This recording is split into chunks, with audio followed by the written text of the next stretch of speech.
Eu preparei uma novidade para você. Se você entrar agora para o Fórmula Negócio Online, eu vou te dar de presente um treinamento Venda Rápida Online, onde nele eu mostro 52 estratégias para você começar a vender como afiliado sem investir e sem aparecer, se você não quiser. Esse treinamento sozinho, ele está avaliado aí, eu vendo ele por R$ 497, mas vai ser seu de graça. Eu vou te dar também de presente o maior treinamento de copywriting do Brasil. Está avaliado hoje R$ 997, mas vai ser seu de graça. Além disso ainda, eu vou te dar junto todos os 14 bônus que já estão lá no Fórmula Negócio Online, tem um valor incalculável, serão todos seus de graça. E ainda, todo o Fórmula Negócio Online atualizado e completo, com 7 dias de garantia. Você recebe tudo, se não gostar de alguma coisa, eu devolvo todo o seu dinheiro. Sem perguntar nada, acessa agora o Fórmula Negócio Online e faz a sua inscrição hoje. É só clicar aqui embaixo. O código da obesidade. Jason Fung. A diabetes tipo 2 é uma epidemia moderna. Quase 400 milhões de pessoas têm a desordem em todo o mundo e o número está em ascensão. A causa? Dietas com alto teor de carboidratos e açúcar e um estilo de vida sedentário que nossos corpos não conseguem acompanhar. Isso, por sua vez, leva à resistência à insulina e a todos os tipos de problemas sérios de saúde. Infelizmente, o tratamento padrão para diabetes tipo 1 simplesmente não funciona para diabetes tipo 2. Mas há uma solução. Como Jason Fung mostra, mudanças na dieta e jejum intermitente podem ajudar a colocar os pacientes com diabetes tipo 2 no caminho para a saúde, enquanto se poupam de cirurgias caras e invasivas. O diabetes está relacionado ao alto nível de açúcar no sangue, mas existem diferentes formas do distúrbio com diferentes causas. O diabetes está relacionado ao alto nível de açúcar no sangue, mas diferentes formas do distúrbio têm raízes diferentes. Diabetes e diabetes tipo 2, em particular, são doenças em ascensão. Os números são preocupantes. Um hospital em Nova York relatou recentemente que tratava 10 vezes mais pacientes com diabetes do que em 1990 e que a maioria dos novos casos era do tipo 2. Diabetes é um distúrbio relacionado ao açúcar elevado no sangue e consiste em 4 tipos básicos. Estes incluem tipos 1 e 2, bem como diabetes gestacional causada por níveis elevados de açúcar no sangue durante a gravidez. Outros tipos de distúrbios estão relacionados a problemas genéticos e a um pâncreas disfuncional. Seus sintomas incluem sede e necessidade de urinar com frequência. Ambos refletem o fato de que o rim não está processando o açúcar no sangue ou, para dar seu nome próprio, glicose, no corpo do paciente. O corpo responde tentando eliminar o excesso de glicose através da micção frequente. Vamos dar uma olhada nas diferenças entre diabetes tipo 1 e tipo 2. O primeiro tipo é uma doença autoimune. Isso significa que o sistema imunológico do corpo está atacando as células produtoras de insulina. A insulina é o hormônio responsável pela regulação dos níveis de açúcar no sangue. Quando o corpo para de criar insulina suficiente, os níveis de açúcar no sangue aumentam. É por isso que os pacientes com diabetes tipo 1 precisam de injeções de insulina para viver com segurança. Diabetes tipo 2 é diferente. É tipicamente o resultado de uma dieta rica em açúcar. O corpo responde produzindo grandes quantidades de insulina na tentativa de regular todo o açúcar ingerido. Eventualmente, as células do corpo se tornam resistentes à insulina. Isso significa que elas não reagem mais à insulina porque há muito dela no corpo. Como resultado, as injeções de insulina não são adequadas para tratar esse tipo de diabetes. O problema, afinal de contas, não é a falta de insulina, como acontece com o diabetes tipo 1, mas muita dela. O diabetes tipo 2 não pode ser tratado simplesmente limitando a ingestão de calorias. A maneira como descrevemos o mundo muda o tempo todo. Nós procuramos novas palavras para descrever novos fenômenos. Basta pensar em bromance, um termo popular usado para descrever relacionamentos próximos e não sexuais entre 2 homens. Mas você já ouviu falar em diabesidade? É outro tema recente e é uma maneira sutil de destacar uma nova tendência na sociedade ocidental, a epidemia de pessoas que sofrem de uma combinação de obesidade e diabetes tipo 2. A estreita ligação entre obesidade e diabetes tipo 2 foi conclusivamente demonstrada em 1990 por Walter Willett, especialista em nutrição da Universidade de Harvard. Sua pesquisa mostrou que o ganho de peso pós-puberdade é o fator mais significativo no aumento do risco de diabetes tipo 2. Ganhar entre 20 e 35 quilos de peso, por exemplo, significa que somos surpreendentemente 11.300% mais propensos a desenvolver o distúrbio. Willett e seus colegas realizaram estudos de acompanhamento em 1995 e estes mostraram que mesmo pequenos ganhos de peso aumentaram dramaticamente a chance de diabetes tipo 2. Um extra de 5 a 10 quilos aumenta a chance de diabetes tipo 2 em 90%. Infelizmente, demorou um pouco até que essas inovações se tornassem amplamente aceitas na comunidade médica geral. Mas hoje não há espaço para dúvidas. O diabetes tipo 2 está intimamente ligado ao ganho de peso e à obesidade. Dito isto, nem a obesidade nem o diabetes tipo 2 podem ser curados simplesmente consumindo menos calorias. Quando consumimos menos calorias, nossos corpos reduzem suas taxas metabólicas, a quantidade de energia necessária para manter os corações e o cérebro funcionando. Embora essa tenha sido a solução proposta inicialmente por médicos e nutricionistas, uma redução acentuada na ingestão diária de calorias simplesmente não funciona.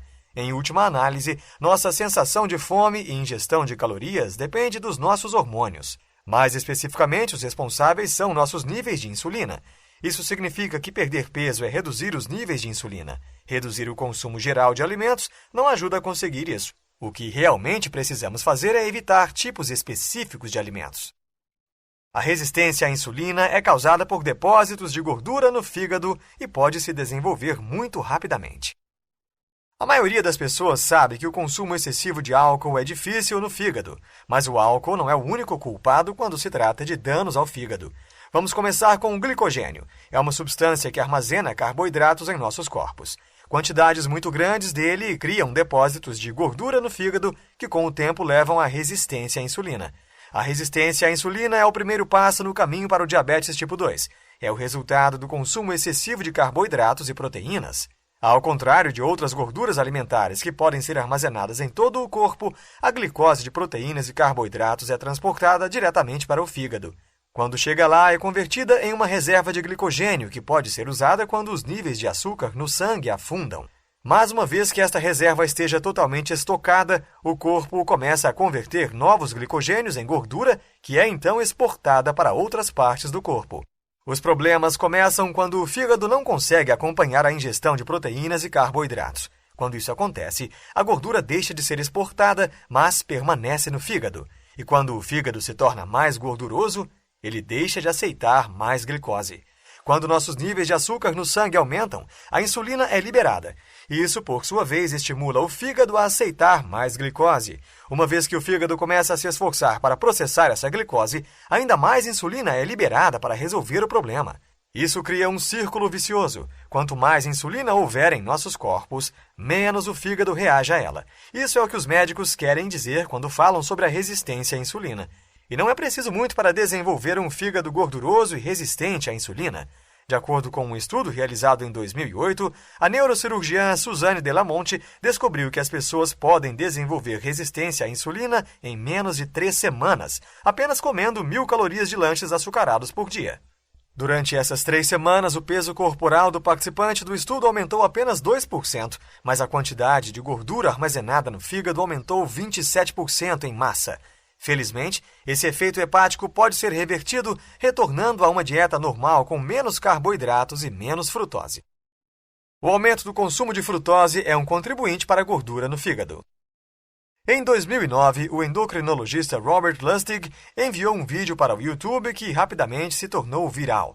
Nele, ele confirmou o que muitos suspeitavam há muito tempo, que o açúcar é tóxico para o corpo. Um tipo de açúcar é particularmente ruim para a nossa saúde, a frutose, e ela é um dos principais contribuintes para o desenvolvimento do diabetes tipo 2. Como a glicose, a frutose é insalubre e praticamente desprovida de valor nutricional, especialmente em suas formas refinadas. Mas também tem um adicional: o fígado não consegue quebrá-la. Cerca de 80% da glicose é metabolizada fora do fígado, o que significa que o órgão só precisa lidar com 1/5 de toda a glicose ingerida. A frutose, por outro lado, vai direto para o fígado, onde pode rapidamente deixar o fígado gorduroso e, eventualmente, levar a diabetes. Isso porque o fígado simplesmente não consegue metabolizar grandes quantidades de frutose em cima de toda a glicose que já está recebendo de proteínas e carboidratos. A má notícia é que, agora, a frutose desempenha um papel maior do que nunca em nossas dietas. E esse é o problema. A frutose não é inerentemente ruim para a saúde. O que realmente prejudica é consumir muito dela. No século XIX, as pessoas ingeriam cerca de 15 a 20 gramas de frutose por dia, principalmente na forma de frutas frescas contendo quantidades relativamente pequenas do açúcar. Mas as dietas das pessoas começaram a mudar depois da Segunda Guerra Mundial. Isso foi, em grande parte, resultado do aumento da produção de cana-de-açúcar e beterraba açucareira. Na década de 1970, o consumo diário de frutose por pessoa aumentou para 37 gramas. O desenvolvimento mais devastador, no entanto, foi o surgimento de xarope de milho rico em frutose. Era uma fonte barata de açúcar e logo estava sendo adicionado a todos os tipos de alimentos processados. Eventualmente, pode ser encontrado em tudo, desde molhos a refeições prontas, pães e doces. Em 2000, o consumo de frutose per capita nos Estados Unidos havia subido para 78 gramas por dia. Não há dúvidas de que isso é parte do problema. A própria pesquisa do autor mostra que os países nos quais o xarope de milho é popular têm 20% mais casos de diabetes do que países nos quais menos frutose é consumida. As injeções de insulina são ineficazes para o diabetes tipo 2, porque muita insulina é ruim para o corpo. Não há dúvida de que a capacidade de produzir insulina em laboratórios e tratar diabetes tipo 1 foi um grande avanço médico, mas injeções de insulina não são uma bala de prata na luta contra o diabetes tipo 2. Diabetes tipo 2 e obesidade, se não forem tratados, podem levar a doenças cardiovasculares, incluindo ataques cardíacos. As injeções de insulina não são particularmente eficazes nesse contexto. Embora possam ajudar os pacientes com diabetes tipo 2 a regular seus níveis de açúcar no sangue a curto prazo, o uso a longo prazo pode realmente prejudicar sua saúde. Em alguns casos, pode até causar a morte em uma idade mais jovem. Isso foi mostrado por G.L. Duff e G.C. Macmillan em 1949. Seus estudos em animais revelaram que altos níveis de insulina podem levar à aterosclerose, um endurecimento das artérias ligado a ataques cardíacos e derrames. Considere o maciço estudo ACCORD, do American National Institute of Health, de 1999. Os cientistas por trás dele investigaram se o tratamento com insulina poderia reduzir as fatalidades cardiovasculares entre os pacientes com diabetes tipo 2. Um grupo de pacientes recebeu doses normais de insulina, bem como medicação para o coração. O outro grupo recebeu doses mais elevadas de insulina e medicação para o coração. O objetivo era reduzir os níveis de açúcar no sangue do segundo grupo mais rapidamente. O estudo foi um fracasso espetacular. Os pacientes que receberam doses mais altas de insulina e medicação morreram 22% mais rapidamente do que aqueles que receberam doses normais. No final, todo o estudo teve que ser cancelado. O cientista canadense J.M. Gamble realizou outro estudo em 2010 e descobriu que os pacientes com diabetes tipo 2 recebendo tratamento com insulina eram 279% mais propensos a desenvolver doença coronariana do que os outros pacientes. Embora a cirurgia bariátrica possa ser uma cura eficaz para o diabetes tipo 2, não é a melhor solução. A obesidade é um problema sério. Um dos pacientes do autor, Adrian, pesa 208 quilos e perdeu o emprego por causa de seus problemas de saúde desastrosos. Muitos pacientes em situação semelhante consideram um recurso a uma solução drástica, cirurgia para perda de peso. Os médicos chamam de cirurgia bariátrica e envolve a remoção de uma grande parte do estômago. É uma cura eficaz para o diabetes tipo 2 e, na maioria dos casos, o distúrbio simplesmente desaparece depois que os pacientes realizam a operação. A cirurgia reduz drasticamente o número de calorias que podem ser ingeridas, e isso dá ao fígado a chance de usar suas reservas de glicogênio e queimar os depósitos de gordura que o tornaram resistente à insulina. O quão eficaz a cirurgia pode ser foi demonstrado em um estudo realizado por P.R. Schauer e seus colegas na Cleveland Clinic em 2012. Pacientes com diabetes tipo 2 que se submeteram à cirurgia bariátrica estavam em muito melhor saúde do que seus colegas que receberam tratamentos com insulina.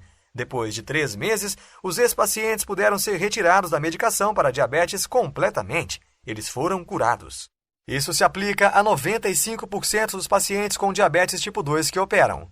Benefícios adicionais da cirurgia bariátrica incluem perda de peso a longo prazo, bem como pressão arterial mais baixa em mais de 70% de todos os pacientes. Então, isso deve ser a cura que estávamos procurando, certo? Na verdade, não. O problema é que o procedimento é incrivelmente caro, altamente invasivo e pode levar a todo tipo de complicações mais adiante. Estas incluem hemorragia interna, infecção e redução da absorção de nutrientes. Mas a boa notícia é que os efeitos positivos da cirurgia bariátrica podem ser alcançados por meios muito mais simples. Previna e reverta a diabetes tipo 2 evitando frutose e carboidratos refinados. Em 2015, um hospital no Texas foi confrontado com um paciente de diabetes tipo 2 com 3 anos de idade. O paciente mais jovem com diabetes já registrado.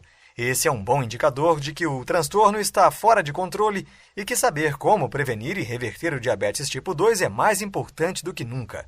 Para reverter e impedir casos como esse, existem 2 estratégias altamente eficazes. A primeira é evitar a frutose. O lugar óbvio para começar é banir os açúcares da sua cozinha e mesa de jantar. Isso vale para a sacarose, um açúcar composto de uma parte de glicose e uma parte de frutose, assim como o xarope de milho rico em frutose. Cortar a frutose de sua dieta significa desconfiar dos produtos nos quais ela geralmente se esconde. Estes incluem bebidas doces como cocktails, smoothies e águas com sabor. Bolos e doces também estão, obviamente, fora dos limites, mas lembre-se, pão e massa também contêm açúcar. Sua aposta mais segura é verificar a lista de ingredientes e deixar qualquer coisa que contenha açúcar na prateleira do supermercado. Cuidado também é aconselhável quando se trata de molhos, condimentos e até carnes. O açúcar é uma maneira fácil de tornar todos os tipos de comida mais saborosos. Isso é algo que fornecedores e produtores sabem e é por isso que eles adicionam a seus produtos. Comer fora, especialmente se é algo que você faz com frequência, também pode ser um campo minado. Não tenha vergonha de perguntar ao garçom sobre o conteúdo de frutose de vários pratos antes de fazer seu pedido. A segunda estratégia que você pode adotar para prevenir e reverter o diabetes tipo 2 é evitar os carboidratos refinados. Carboidratos refinados pertencem ao pior grupo alimentar de todos por causa de seu papel no envio de seus níveis de insulina. Portanto, evite produtos refinados à base de trigo como pão, macarrão, tortilhas à base de milho, pipoca, batatas fritas e arroz branco. Isso não significa que você tenha que desistir de seus pratos favoritos. Nem todos os carboidratos são prejudiciais à saúde.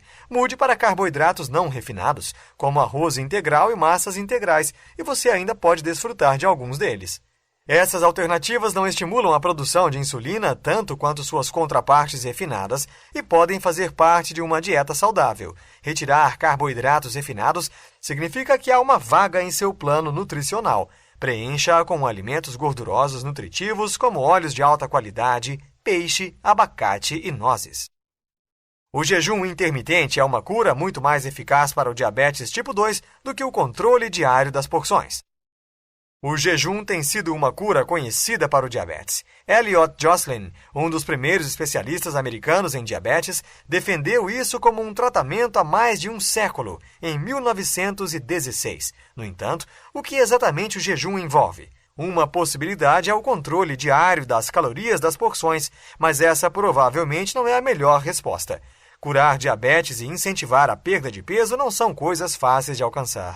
Considere um estudo britânico realizado em 2015. Ele analisou a eficácia do aconselhamento nutricional normal que se concentrou no controle de porções e concluiu que essa abordagem falhou em 99,5% de todos os participantes. Eles simplesmente não perderam muito peso. A razão pela qual isso não funciona é que reduzir a ingestão diária de calorias diminui sua taxa metabólica e aumenta sua sensação de fome. Isso é difícil de suportar e mais cedo ou mais tarde a maioria das pessoas desmaia e volta rapidamente ao seu peso original. Uma abordagem muito melhor é o jejum intermitente. Basicamente, é sobre se abster de todos os alimentos por um determinado período de tempo. E pode ser qualquer período de um dia a uma semana. Depois disso, as pessoas podem voltar às suas dietas normais. O esforço necessário para seguir esse tipo de plano é muito mais concentrado, o que facilita a implementação do que a rotina diária de controle de porções. E, mais importante, funciona. O jejum causa um mergulho na produção de insulina no corpo, o que significa que ele permanece sensível à insulina, em vez de desenvolver uma resistência ao hormônio. Outro estudo britânico, realizado em 2011 por N.M. Harvey, ressalta a eficácia dessa abordagem. Harvey comparou 2 grupos de pessoas que fazem dietas. O primeiro comeu uma dieta mediterrânea com uma ingestão calórica restrita, enquanto o segundo comeu normalmente durante 5 dias por semana e em jejum os outros 2. Ambos os grupos experimentaram alguma perda de peso após 6 meses, mas o segundo grupo também teve níveis de insulina muito menores do que o primeiro. Isso sugere que o jejum intermitente pode ser o melhor remédio para o diabetes tipo 2. Afinal, são altos níveis de resistência à insulina os responsáveis pela desordem e o jejum ajuda a reduzi-los. O diabetes está relacionado à quantidade de açúcar no sangue, mas o diabetes tipo 1 e o diabetes tipo 2 têm causas diferentes. O diabetes tipo 1 é uma doença autoimune em que o sistema autoimune ataca as células produtoras de insulina, e por isso o corpo precisa de injeções para alcançar os níveis normais. O diabetes tipo 2 está relacionado a uma má alimentação rica em açúcares e não pode ser tratada com injeções de insulina, porque grandes quantidades dela correm no sangue, o que faz com que aquela que o organismo produz não seja reconhecida.